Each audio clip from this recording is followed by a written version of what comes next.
You've probably noticed, faceless YouTube channels are everywhere right now. People think it's the easiest way to make money on YouTube. No camera, no face, just a voiceover and some stock footage. But here's the problem. Most faceless channels fail. And it's not because the idea is bad, but because most creators are using the wrong strategy. In this video, I'll show you why some faceless channels explode while most quietly disappear. And more importantly, when the faceless model actually works. Faceless channels didn't rise because creators were shy. They grew because the model made sense. You could produce videos faster. You don't need expensive cameras. You don't need to be on screen. For a lot of creators, that lowers the barrier to entry. A microphone for voiceover and some stock footage. That's enough to publish a video. But technology pushed things even further. AI tools started helping with scripts. Voice generation improved. Editing and captions became automated. Suddenly, one creator could produce content that once required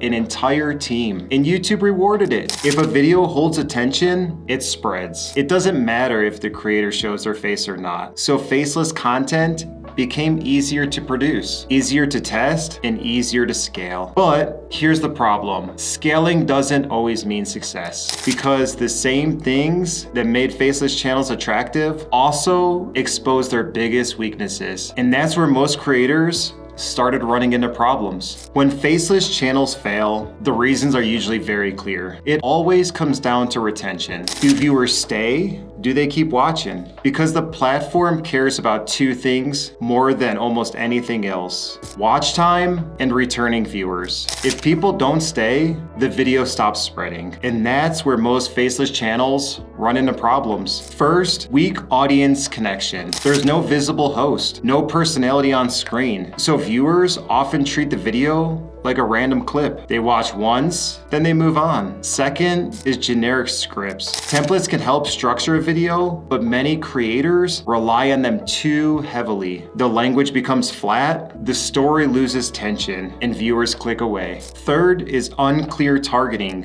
If a channel jumps between topics, styles, and audiences, the algorithm struggles to understand who the videos are for. And when that happens, reach slows down. Fourth is weak thumbnails and hooks. If the thumbnail and opening seconds don't immediately answer, who is this for? People scroll past. And finally, scaling too early. Some creators try to publish more videos before they've proven the format works. If retention is weak, more uploads just multiply the problems. These are the traps most faceless channels fall into. But the channels that succeed follow a different set of rules. And that's what we'll look at next. Faceless channels succeed when three things line up. There's clear targeting, strong storytelling, and visuals that support the voice. When those pieces work together, discovery improves, watch time increases, and viewers start coming back. But faceless channels don't work equally well in every niche. There are four formats where they tend to perform the best. First are explainers and educational content. People come to learn, so the information matters more than the presenter. Channels that break ideas into clear, simple lessons often perform extremely well. A strong hook, a few clear points, then a quick recap that leads viewers to another video. That structure keeps people watching. Second is documentary style storytelling. These channels rely on research, retention, and strong editing. If the story is compelling, viewers stay longer, and longer watch time helps the video spread. Third is commentary formats. The creator may never appear on screen, but the voice must be recognizable. A consistent tone, a clear perspective, that identity is what keeps viewers coming back. Fourth is niche expertise. Highly focused content that answers specific questions. Tutorials, tool breakdowns, deep dive explainers. In these formats, viewers care more about the information than the presenter, and that makes them perfect for faceless channels. So, if faceless channels can work, how do you actually test the format without wasting months on the wrong strategy? Let's walk through a simple format. If you're a small creator experimenting with faceless content, treat it like a test, not a shortcut. The framework is simple. Test, measure, then scale.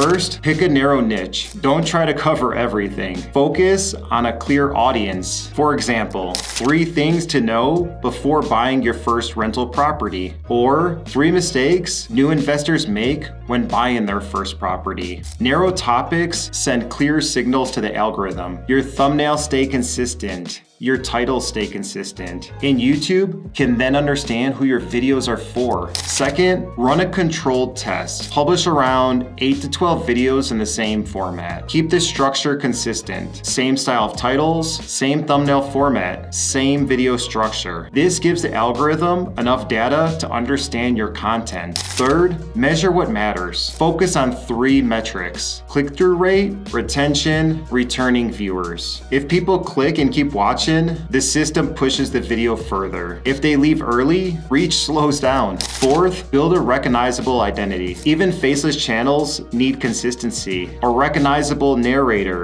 a signature thumbnail style, or repeatable structure like hook, 3 points, recap. These signals help viewers recognize your content. And finally, scale carefully. Only increase output when the format proves it holds attention. If retention is weak, publishing more videos won't fix it. It will just make the problems worse. But once the format works, consistency compounds. And that's how faceless channels actually start growing. But here's the thing to remember. Faceless YouTube channels can work, but they only work when the structure is right. Clear targeting, strong storytelling, and content that keeps people watching. Focus on those 3 things, and the format can scale surprisingly fast. If this video helped you understand how faceless channels actually work, hit the subscribe button, because on this channel, I break down the real strategies behind YouTube growth. And if you're building a faceless channel right now, drop a comment down below and tell me what niche you're working in. We're all here to support you in your growth. With that being said, I'll see you in the next one.